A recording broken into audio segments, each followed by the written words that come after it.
Hello everybody, আগের ভিডিওতেই তোমাদের বলেছিলাম যে টব কিনতে গিয়েই 3টে পিটুনিয়া কিনে এনেছিলাম। তার সাথেই কিনে এনেছিলাম একটা হলুদ গোলাপ গাছ। আমি এখানে মোট 5টা বড় টব কিনেছিলাম। এগুলোর দাম পড়েছিল 40 টাকা করে।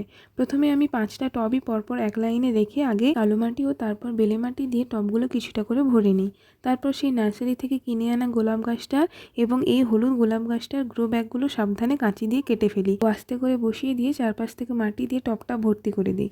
তারপর একটা টবে বসে অনেক দিন আগে কিনে আনা এই রাবার প্লান্টটাকে। বাড়িতে এই বড় সাইজের টব না থাকায় এতদিন গাছটা লাগানোই হয়নি। গ্রো ব্যাগটা সাবধানে কেটে গাছটাকে বসিয়ে চারধার দিয়ে মাটি দিয়ে দিতেই গাছটা লাগানো হয়ে গেল। আমার বাবা আগের বছর গরমের শেষে এই দুটো পাতাবাহার গাছ কিনে এনেছিল। এতদিন পড়েছিল, শেষ পর্যন্ত সেই আমিই গিয়ে টব কিনে আনার পরে গাছগুলো লাগানো হলো। এতদিন গাছগুলো এমনি পড়ে থাকায় দেখো কত কত শেকড় বেরিয়ে গেছে।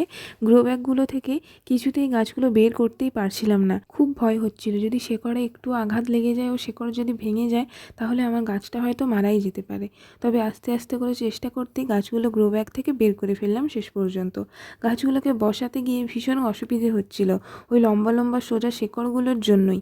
তারপর শেকড়গুলোকে একটুখানি গোল করে চারধারে ছড়িয়ে দিতেই তার উপরে মাটি চাপা দিয়ে দেওয়ার পরে আর কোনো সমস্যা হয়নি।